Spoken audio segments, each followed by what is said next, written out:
After my last Roadcraft public test server video, I want to keep showing all of my Roadcraft players what is coming soon, especially console players, as you simply do not have access to that server. So we are back again. The Roadcraft Crawler Pack is fully live on the public test server. 3 brand new free vehicles for anybody who owns the Reclaim expansion pack. And there are some other cosmetic enhancements I'm going to touch base on. And to all my players, here is what to expect. Welcome back. I am F5 Dad, 45 years of gaming experience. The Roadcraft community love we have for this game is simply why I keep doing these videos and why I get up at 4 o'clock in the morning. As stated, the Crawler Pack is live and full release is scheduled for May 19th, so everything you're about to see is coming to your platform soon, but for now, you're going to see it here, and let's get into it. The Crawler Pack is a content drop for Roadcraft that will release on May 19th. It was also pushed to the public test server on April 8th, 2026. 3 new vehicles are available to test right now, and here's the part that matters most. This content is included in the Reclaim expansion. That means if you already own the expansion, which we have covered extensively on my channel, the Crawler Pack is coming to you completely free. 0 additional cost. Saber's adding in 3 new vehicles to your garage at no charge, and that's exactly the kind of support that keeps a game worth playing long term. The Crawler Pack is also part of the Year 1 Pass if you own that. New players can grab the full package through the Anniversary Edition. But for everyone already in the Reclaim expansion, this is your free content drop, and like I said, it will be here May 19th. So let's go ahead and talk vehicles. My first vehicle is the Greenway HT500 Dozer, and Saber describes this as a massive heavy track dozer built to handle the harshest terrain. It is slow but incredibly stable with excellent off-road capability. It comes with a grader and can be transported to work sites using heavy equipment carriers. Now, when we think about the Dozer itself, I do have some common issues with this, along with the community forums. The Dozer itself does have some handling quirks in the current PTS build.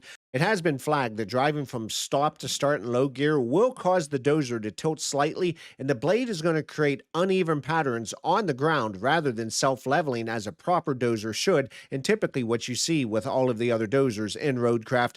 The blade capacity and the pushing load also have been flagged as feeling way underpowered for a vehicle of this size. It was also noted the engine sound is the same as the existing Kronwerk Dozer, meaning it doesn't feel as distinct as a new vehicle should. Honestly, it is a PTS issue, and I truly believe it will be corrected prior to final launch. I think the other major question, not only that I'm going to ask, but also the community is asking, is what generally separates the HT500 from existing Dozer options already found in the game? This is a fair question, and I expect Saber to address this before the Crawler Pack officially launches on May 19th. I think the concept of a heavy grader dozer built for the harshest terrain is absolutely right for Roadcraft. I just hope they get the execution right when it does launch here soon. All right, let's go ahead and talk about vehicle 2. That is the TUZ-303 Karelian Cargo Scout with blade. So this one is pretty interesting because it's just not another Scout. The blade attachment is the defining feature that separates it from everything else in the Scout category.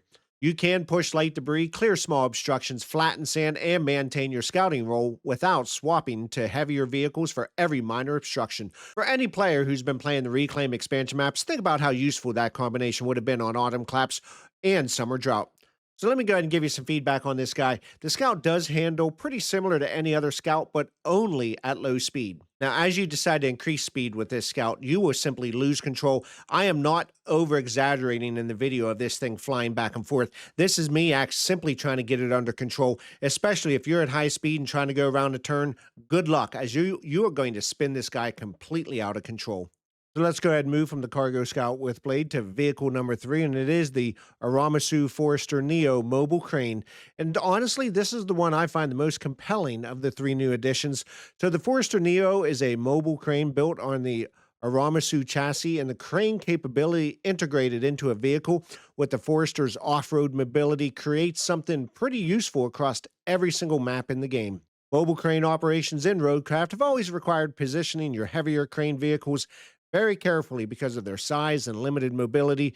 Now with the Forester Neo, it does bring crane capability to terrain where your heavier crane simply cannot reach. The more I think about it, I think this would have really helped me out in Summer Drought, especially the ravines, the uneven terrain, the situations where you needed precise lifting capability but couldn't get a full crane truck into position. The Forester Neo addresses exactly that kind of operational gap, and I think once the tuning is finalized, I think this is going to become a regular in a lot of people's active rosters. Now, the one thing that people are calling out though is the engine sound currently matches the Mule T1, which again feels like a public test server placeholder. The concept of the crane is very strong. The audio identity does need work though before the final launch. So, beyond the three new vehicles, there is something in the public test server build I want to highlight. Rusty variants of the Expansion 2 vehicles. So the Tree Crusher and the Dragline Demolition Ball now have rusty variants available. These are cosmetically weathered versions of the vehicles that look like they have been through serious operational use, battered, worn, authentically beaten up the way heavy machinery actually looks after sustained deployment in disaster recovery environments. So when the crawler pack does launch to your platform, you are going to be able to access these rusty variants for your Reclaim expansion vehicles. Again, it is a cosmetic feature, but it does fit Roadcraft's identity perfectly. Heavy machinery that looks like it actually has been working in disaster conditions rather than fresh off the showroom floor. And then one more addition in the PTS build worth flagging, a dedicated tutorial for the Minuteman K370 Explorer. So for any player who has been playing the Reclaim expansion map, you do know how important the K370 is on summer drought and autumn collapse. The radar scanning and exploration mechanics are not immediately intuitive, and players who do not use it properly may miss significant advantages, especially on both maps. So what they did, they provided a proper tutorial for the K370, and it's exactly the quality of life addition that helps make the Reclaim expansion more accessible and more rewarding for players coming into this fresh. So let's talk honest first impressions after testing the crawler pack on the public test server. The the Aramatsu Forester Neo mobile crane is the standout of the three for me. Mobile crane capability and a tracked off-road chassis solves a genuine operational problem that experienced Roadcraft players have been working around since the Reclaim expansion launched. The concept is strong and the execution is the most polished of the three vehicles in the public test server build. The TUZ-303 Scout with blade has the right concept. A Scout with light terrain clearing capability is pretty useful, but the oversteering at speeds needs to be addressed immediately before the final launch. The benefit over existing Scout options also needs to be a little bit more clearly defined. Hold judgment on this one, at least until it hits your platform. And finally, we do have the Greenway HT500 Dozer, which is the one I want to be the most honest about. And look, myself and even the community feedback on the public test server has always been consistent. The blade does create an uneven ground pattern rather than self-leveling property. The pushing capacity does feel way underpowered for a vehicle of this size, and the engine sound is currently shared with an existing Dozer, which to me makes it feel less distinct than a new vehicle should. These are solvable problems, and this is exactly what the PTS process is designed to catch. But in the current state, the HT500 does need the most work before it fully justifies its place on your roster. The positive news, all of these issues are fixable before launch.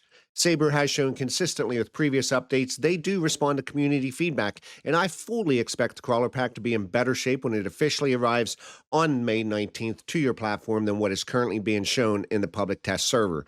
The free nature of the content for Reclaim expansion owners is pretty impressive.